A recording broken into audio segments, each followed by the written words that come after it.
Welcome to the CalPERS Video Retirement Income Sources. Before we get to the main presentation, let's take care of some housekeeping items. To provide you with a future reference and make your note-taking easier, we've provided a presentation notes and resources document. You can use the presentation notes and resources to follow along with the presentation. You'll see the link to this document in the YouTube description box. Please note that due to the large number of participants, although the chat feature is active, we won't be able to respond to member questions during this presentation. If you have any questions, please contact us directly. Our agenda for today's session covers several different sources of retirement income, including your CalPERS pension, Social Security, and personal savings. Let's begin with some income sources that you may want to take into consideration as you plan for the future. Many financial experts believe you need approximately 75 to 85% of your pre-retirement income to maintain your current standard of living into retirement. This percentage may be higher or lower depending on how you want to spend your time in retirement. Your retirement income may include one or more of the following: your pension, Social Security, and your personal savings. Each of us must decide the amount of income we need to support the lifestyle we want in retirement. Will your CalPERS pension represent 25% or 60% of your income? For those who qualify, how much will your Social Security benefit cover? How many of you will need to supplement your income with personal savings, such as an employer-sponsored savings plan or other savings and investments that you may have? Keep in mind, if one of your retirement income sources is lacking, then the others will need to pick up the slack. The earlier you start planning, the better. The first retirement income source we're going to discuss is your CalPERS pension. Your CalPERS pension is a 401(a) defined benefit plan. This means that the amount of your retirement benefit is determined by a formula and not by how much you have contributed into the plan. In fact, the amount of your contributions has nothing to do with how much your pension will be. Once you retire, your benefit is payable for life. We manage the funds paid into the system by you and your employer. So how do we fund the retirement we provide to our retirees and beneficiaries? It comes from three sources. The following amounts are as of June 30th, 2024. The first is CalPERS investment returns, which pays about 55 cents for every pension dollar paid. Historically, it's been as high as 75 cents. Secondly, about 34 cents of every dollar comes from employer contributions. And finally, about 11 cents of every dollar comes from member contributions. This information is based on CalPERS income over the last 20 years. We offer three types of retirement. First is a service retirement or normal retirement. Most retirees retire under a service retirement. In order to qualify for a service retirement, you must be at least age 50 or if first hired on or after January 1, 2013, you'll need to be at least age 52. If you're a state second-tier member, you have to be at least age 55 to be eligible to retire. You must also have at least 5 years of service credit, or if you're a state second-tier member, you need to have at least 10 years. There are some exceptions to the service credit requirements, like establishing reciprocity, or if you worked part-time for at least 5 years but don't have 5 years of service credit. But you'll need to contact us to find out if an exception applies to you. If you have a disabling illness or injury that prevents you from doing the usual duties of your job, you may be eligible for a disability retirement. There is no age requirement, but you must have at least 5 years of service credit. An industrial disability retirement is usually available only to safety members such as police officers and firefighters, but other classifications can contract for this benefit. There are no minimum age or service credit requirements, but your disability must be job-related. We mentioned earlier that your CalPERS pension is based on a formula. This slide shows the formula we use to calculate your pension. There are three factors that make up this formula. The first is service credit, which is your total years of service with all CalPERS employers. Second is the benefit factor, which is the percentage of pay you're entitled to for each year of service credit that you've earned. It's based on the retirement formula your employer contracts for and your age at retirement. And third is final compensation, which is an average of the highest 12 or 36 consecutive months of your full-time pay rate. When you retire, CalPERS will multiply your years of service credit by your benefit factor, then multiply that result by your final compensation, which gives your unmodified allowance. The unmodified allowance is your basic pension, and it's the highest amount you can receive monthly when you retire. You can choose to take a reduction from your unmodified allowance in order to leave a lump sum or monthly benefit to a beneficiary after your death. If you'd like more information regarding your CalPERS pension, we have various resources available to help you.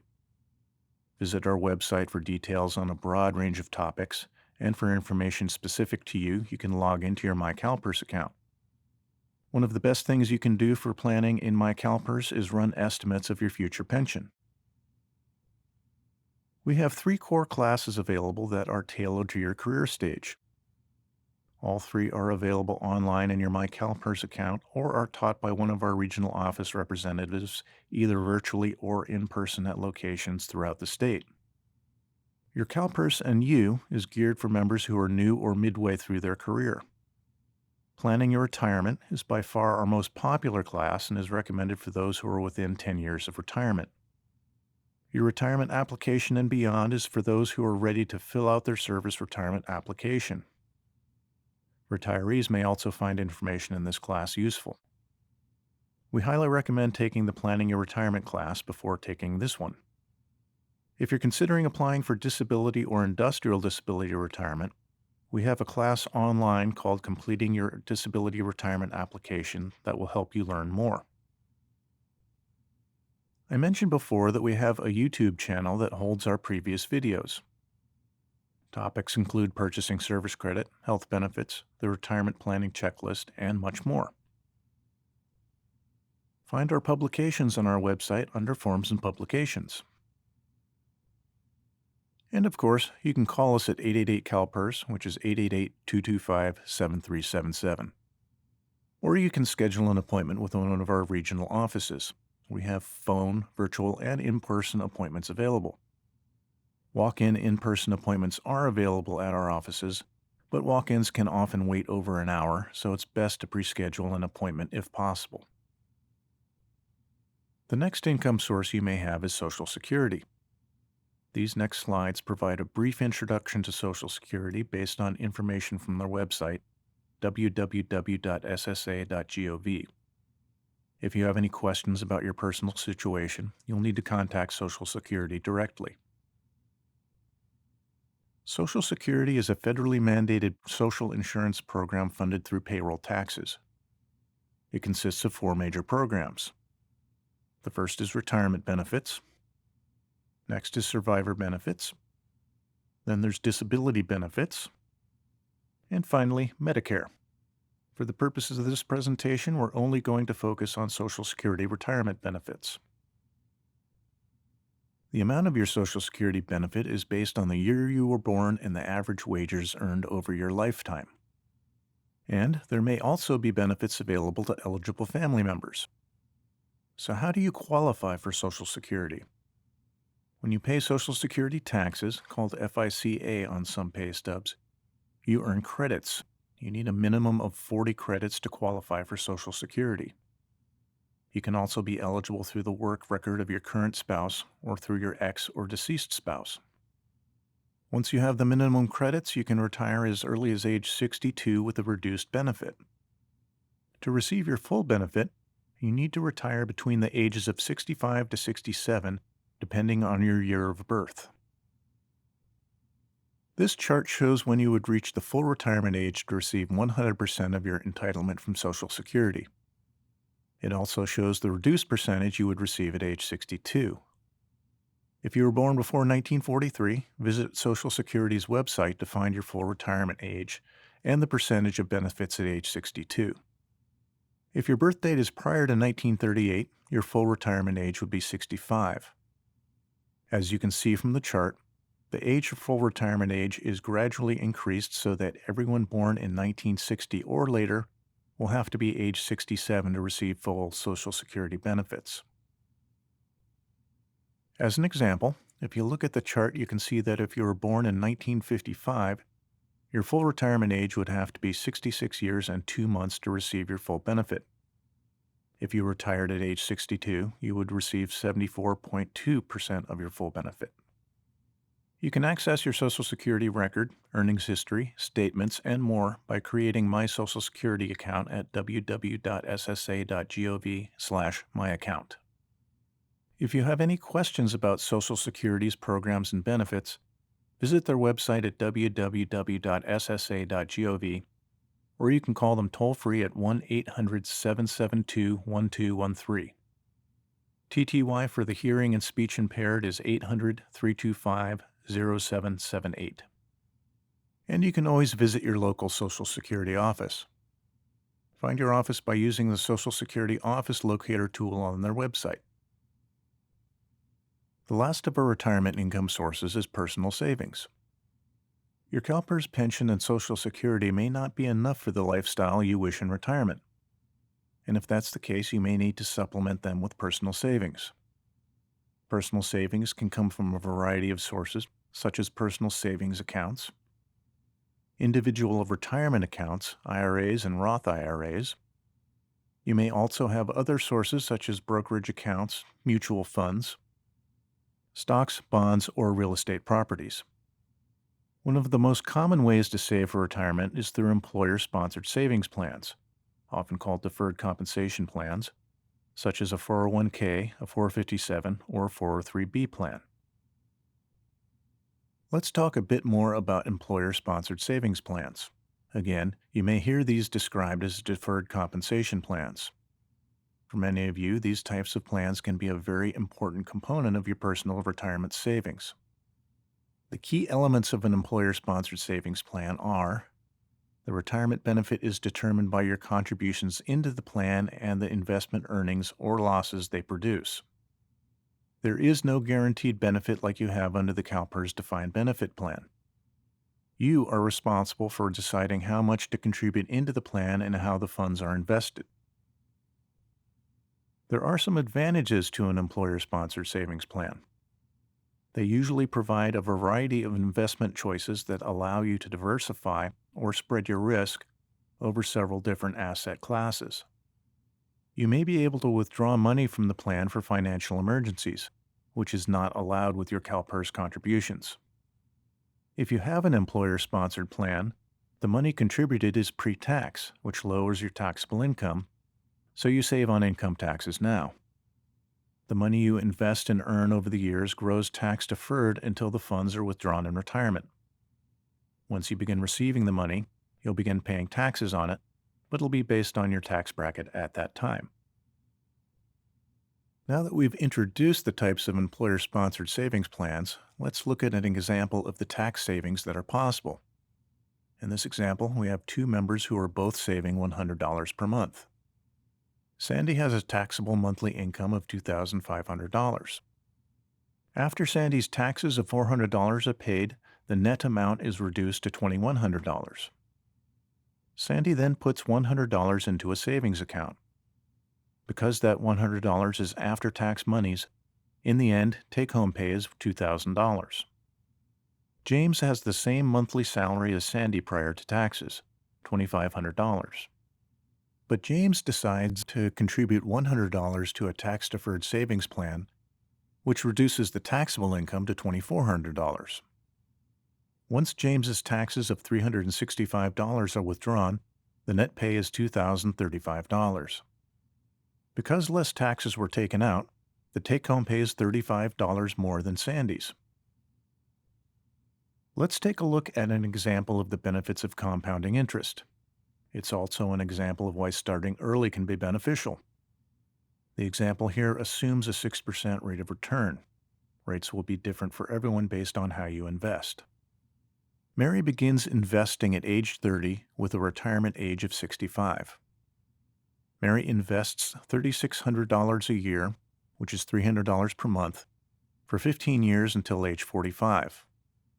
The amount Mary invested, in this case $54,000, stays invested and continues to earn dividends and interest until beginning withdrawals at age 65. John doesn't begin investing until age 45. John invests a total of $3,600 a year for 15 years until age 60, at which time investing stops.